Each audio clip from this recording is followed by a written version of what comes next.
जय हिंद। नमस्कार दोस्तों, आपका अपने चैनल पर पुनः स्वागत है। आज थोड़ा समय निकाल के मैं आपको एक स्ट्रेटजी वीडियो बना रहा हूँ। आज मैं आपको बताऊंगा कि मैंने किन किताबों को पढ़ा है और आपको भी उन किताबों का सहयोग लेना चाहिए।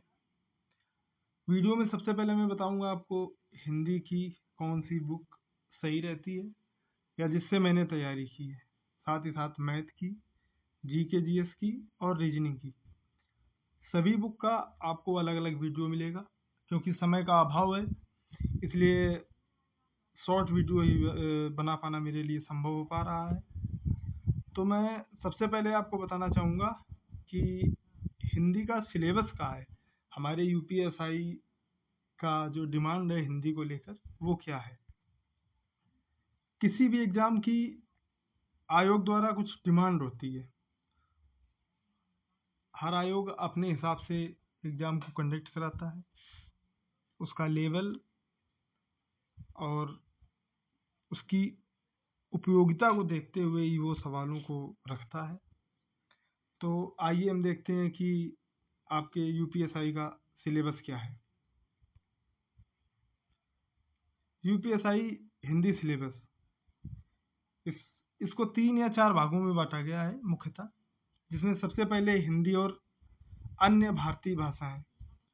आपको पता ही होगा, इसमें से आयोग द्वारा 1 या 2 सवाल हर बार पूछे जाते हैं, कन्फर्म में पूछे जाते हैं।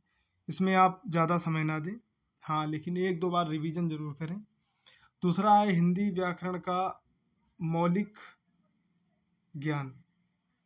हिंदी व्याकरण में मौलिक ज्ञान में सबसे पहले तो हिंदी वर्णमाला, इसमें 1-2 सवाल कन्फर्म है।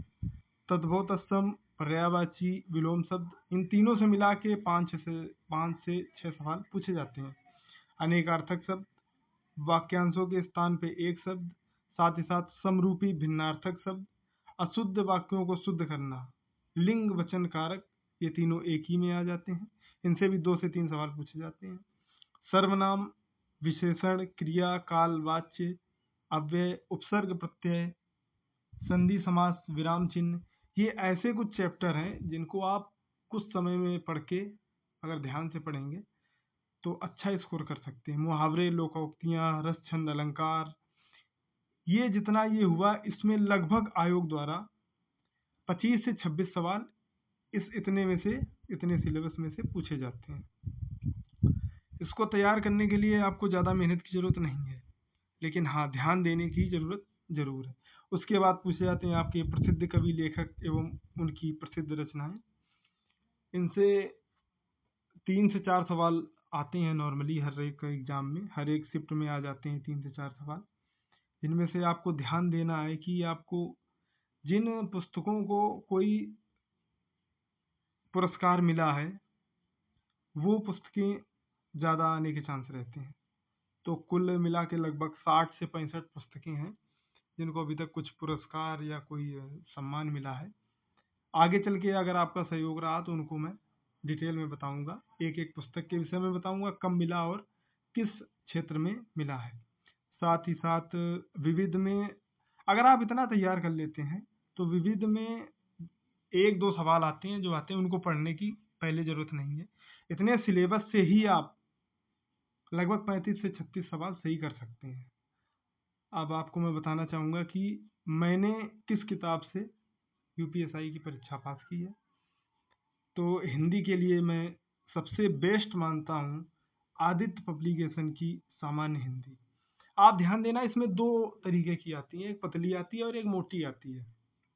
तो जो मोटी वाली है पुस्तक, वो वाली ज़्यादा अच्छी रहेगी, ज़्यादा बड़ी नहीं होती है, 3 साढ़े 300 पेज होते हैं। मैंने इसको प्रेफर किया है। इसका सबसे बड़ी खासियत ये है इस पुस्तक की कि सबसे पहले इसमें कोई चैप्टर होता है, उसको डिटेल से बताया होता है। उसको बताने के बाद जो उस चैप्टर से किसी भी एग्जाम में सवाल आए हैं, वो सारे सवाल वैसे ही उठा के रख देते हैं और उसको आपको दिखाते हैं कि ये सवाल इसमें पूछे जा रहे हैं। कोई भी एग्जाम हो, उसमें जो उसके अध्यापक होते हैं या पेपर सेट करने वाले होते हैं, वो यही सोचते हैं कि प्रीवियस ईयर में जो क्वेश्चन पेपर रखे गए हैं उन्हीं को ज़्यादातर वो छाँट-छाँट के रखते हैं। तो इस पुस्तक में एक बेनिफिट है कि आपको किसी भी एग्ज़ाम में अगर हिंदी से सवाल आया है उस चैप्टर से, तो आपको कहीं अन्यत्र खोजने की ज़रूरत नहीं पड़ेगी। आपको इसी से सब कुछ मिल जाएगा, उस चैप्टर में उस समय तक के आए हुए सारे सवाल मिल जाते हैं, इसका ये बेनिफिट होता है।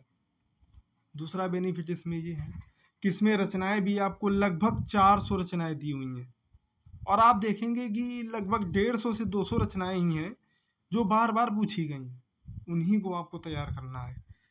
सबसे बहुत ज़रूरी होता है कि हम लगातार ऐसा ना पढ़ें जो ना आए, आप उतना पढ़ें जितना ज़रूरी है, जिसे बोलते हैं स्मार्ट स्टडी, वो करनी चाहिए क्योंकि हमें एग्ज़ाम क्लियर करना है, हमें कोई इसमें बहुत बड़ा ज्ञानी नहीं बनना है। हिंदी में ज्ञानी बनने के लिए दूसरी फ़ील्ड हैं, अगर ज्ञानी आपको बनना है किसी सब्जेक्ट का तो दूसरी फ़ील्ड है, अभी हमारा उद्देश्य है केवल एग्ज़ाम पास करना। यूपीएसआई के साथ-साथ यही सिलेबस आपका यूपीपी का भी है। यूपीपी में भी यही पूछा जाता है, थोड़ा आगे-पीछे, तो मैं प्रेफ़र करूँगा सामान्य हिंदी, आदित्य पब्लिकेशन की ये मोटी वाली बुक जो है, वो आती है, बहुत ही अच्छी रहती है। अब मैं आपको बताना चाहता हूँ कि मैं इसी पुस्तक को पढ़ के साथ ही साथ मैंने ये नहीं बोलूँगा सिर्फ़ इसी से पढ़ा हूँ, मैं दूसरे से भी सहयोग लिया हूँ, लेकिन दूसरे का सहयोग सिर्फ़ 10% है, इस पुस्तक का सहयोग 90% है। इसको लगभग मैंने शुरू में आप जब पढ़ोगे, 8-10 बार पढ़ लोगे, तो आपको ये हो जाएगा, इसको सिर्फ़ 2 दिन में आप ख़त्म कर लोगे। मैंने अपनी के तैयारी के दौरान लगभग 1 साल की जो तैयारी की है, उसमें मैंने इस पुस्तक को 45 से 50 बार पढ़ा होगा। उसका नतीजा ये निकला कि मेरे बहुत अच्छे नंबर आए हैं। मैं आपको दिखाना चाहता हूँ। क्या रहा मेरा यूपीएसआई में हिंदी का स्कोर? 40 प्रश्न में कितने प्रश्न सही थे मेरे? क्या रही मेरी रैंक? मेरा स्कोर दोस्तों 36 था। हिंदी में मेरे 36 सवाल 40 में से सही थे। जो 4 गलत हुए उसमें से आपको पता ही होगा कि पेपर देते समय कुछ हड़बड़ाहट रहती है। उस कारण से 1-2 सवाल जो मुझे आ रहे थे, लेकिन गलत हो गए, कोई बात नहीं। मुझे 100% नहीं करना है, अपने को केवल सिलेक्शन लेना है। और मैं जो मेरी रैंक है 62 छत्तीसगढ़ में जो आई थी, और मेरे जो नंबर है 348 के आसपास, मेरा उद्देश्य इस रैंक को लाना भी नहीं था और मुझे ये नहीं भरोसा था कि मेरी इतनी रैंक आएगी। वो तो पढ़ाई की बदौलत और सबके सहयोग से, सभी गुरुजन के आशीर्वाद से रैंक आ गई। मैं इसमें कोई घमंड की बात नहीं है। ये बाई चांस होता है कि उस शिफ्ट में आपका दिमाग कैसा चला, आपने 4 सवाल अच्छे लगा लिए, आपकी रैंक कम हो गई। साथ ही साथ ही मेरा सिर्फ़ एक ही उद्देश्य था कि मुझे सिलेक्शन लेना है।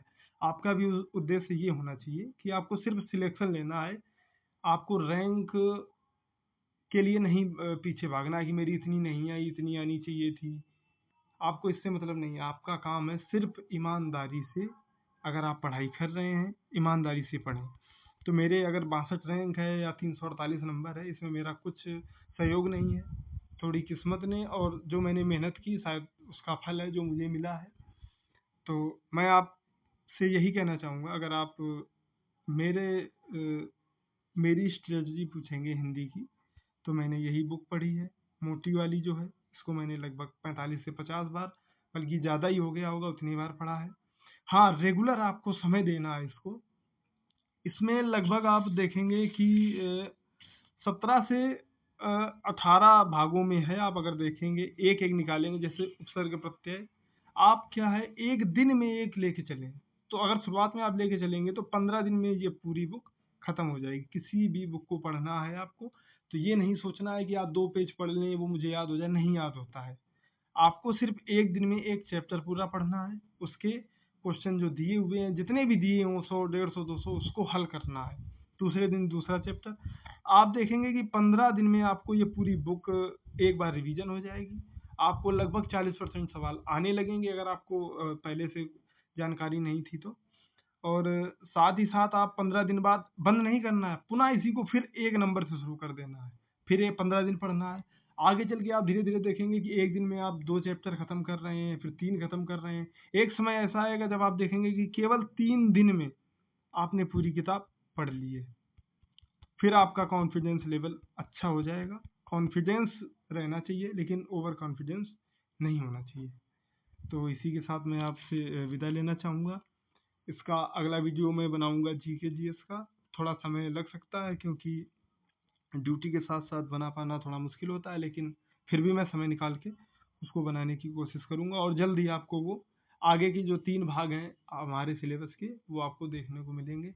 आपसे यही कहना चाहूँगा कि इस चैनल को सपोर्ट करें, आपके सपोर्ट की आवश्यकता है।